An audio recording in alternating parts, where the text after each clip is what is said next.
How does a Nielsen sign-up process work? If you decide to become a Nielsen home, first there are demographic questions, and these questions are done in an interview process, and it includes a walkthrough of the television sites in your home.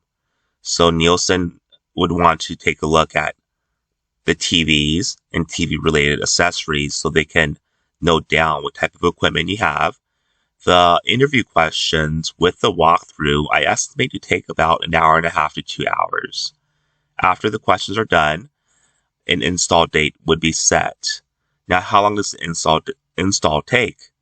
Well, Nielsen membership reps are trained to tell the household it takes the better part of a day. After your home is installed, there may be follow-up visits, which include troubleshooting Nielsen equipment, coaching sessions. Coaching sessions are like if you or another member of your household is not participating correctly, the field representative would want to set up an appointment so they can coach or train the person to participate correctly in the Nielsen survey. Installing more equipment if you get more TVs, connecting new TV accessories to Nielsen boxes, recollecting interview demographic questions, and the quarterly review. So these are some of the reasons for follow-up visits. So if you're wondering what are these demographic questions that Nielsen asks, well, here is the initial demo collection questionnaire. There is a variety of questions that are asked, including verifying address, mailing address, questions about how to contact your home. Who is the primary contact for this home? What is the best time of day for Nielsen to call this home? What is the primary residential phone number? Questions about, cell phones or work numbers. So it does ask ways to contact your home, and you may even provide an email address as well for Nielsen to contact you. Then it goes on to please tell me the name of the person living here who owns or rents this home. And this question determines who the head of household is. So whoever is determined as the name of the person living here who owns or rents this home is categorized for survey purposes as the head of household. Nielsen will want to know if that person owns or rents the home, what month and year did that person move into the home. Questions about if the house was planning on moving within the next 2 months. Question about second home, if there is one. And to whom the checks should be written to. Questions about household behavior, like did you or anyone in the household purchase any of the following beverages for use in your home in the past 90 days: soft drinks, coffee or tea, bottled water, table wine. If your household has a dog or a cat. And also, if there are cars in your household, Nielsen will want to know each car's make, year, and model. And if the ownership is purchased new, purchased used, leased, or a company car. And that's for each of the cars for the members that live in your household. So each of the household's cars. And total household income would also be asked. So here are some boxes. If the household selects 100,000 or more, it does expand to more categories.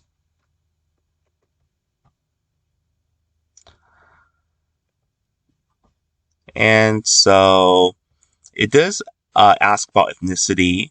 So here, it states, is name, are you of Hispanic, Latino, Spanish origin, such as Mexican, Mexican American, or Chicano, Puerto Rican, Cuban, or of another Hispanic, Latino, or Spanish origin? And if yes is selected, it does break it down into groups for your household to select. Now, if your home identifies the primary person who owns or rents the home, the head of household, identifies as Hispanic or Asian, Nielsen would want to know if that person was born in the U.S. or outside the U.S. And if they were born in the U.S., Nielsen would want to know in what U.S. state was that person born. If outside the U.S., Nielsen would want to know in what country was that person born.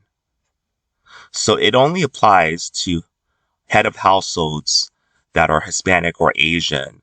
So for example, if the head of household is non-Hispanic white from Europe and moved to the U.S., Nielsen would not ask if that person was born in the U.S. or outside the U.S.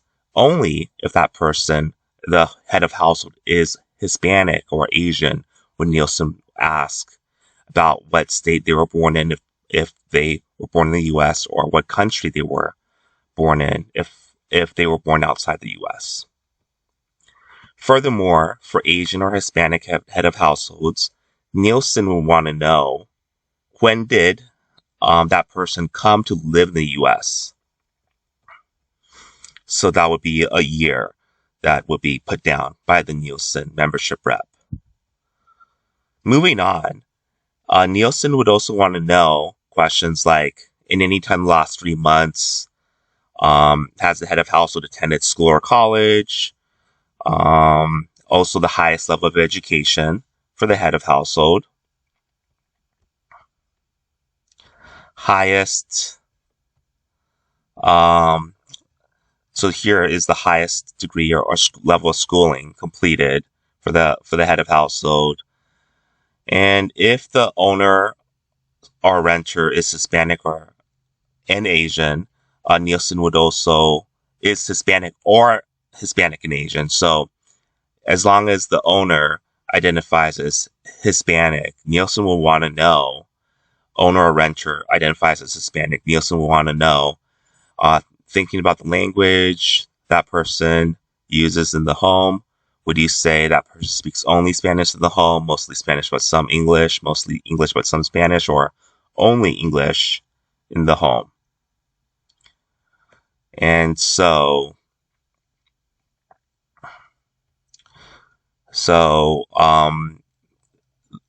that is one of the questions. And moving on to other questions, Nielsen also want to know about employment status. So if the head of household is employed, temporarily unemployed, permanently disabled, not working, not looking, or retired. And if that person is employed, does that person work outside of the home? Hours worked per week, occupation, job title, employer, so the name of the employer or company. Other questions Nielsen will want to know is other members of the household. So after it goes through the owner / renter, which is the head of household, the primary person who owns or rents the home, Nielsen would go down to each member of the household. So what is the name of the next household member? So let's say if a household has 4 people, 2 adults, 2 kids, Nielsen will want to know each member of the household. And also, just to let you know, let's say if there's like a 1-year-old, a child, a very young child, or even a baby, Nielsen also wanted to know that person's date of birth, gender, also the relationship of the household members to the owner / renter. So for example, for each member of the household, how are they related to the owner / renter, which is the head of household of the home? Is that person the spouse, son, daughter, partner, or roommate, other relative, non-relative? So we'll go on and ask questions about ethnicity, about education, and questions about employment. In addition, there will be questions. For example, like in a typical week, how many hours Does that person spend time on the internet while at work or while performing work-related activities away from home? Please include time spent using email. So questions about how basically hours of internet use while at work, or while performing work-related activities away from home if that person is employed. So it goes through all the questions regarding, ethnicity, employment, education for each of the house members. And then it asks questions about, thinking about all the members of your household or any of them currently enrolled in college or some other post-high school education. So that's basically, that's going back to education.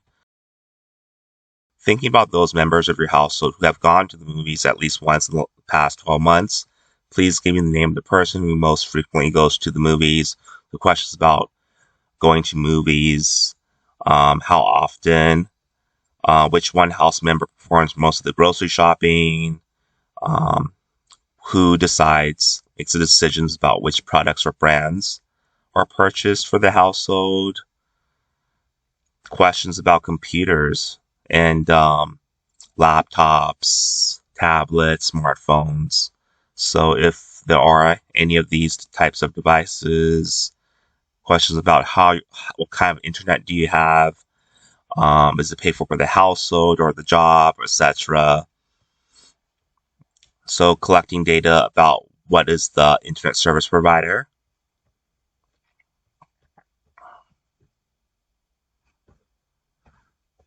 Questions about different computers in your home. So I believe Nielsen would want to know how many computers are in your home, and are they a laptop or desktop or a tablet, etc. And which of the streaming services, what kind of streaming services does your household have? And so right here is the Hispanic ID, race, and language use form. So if the head of household is Hispanic, Nielsen will want to know Hispanic race and language ID with these questions, with these these information is shown here. And moving on, here's a show sheet. So this is please look at this list and choose one or more races for this question. Hispanic origins are not races. What is names / your race?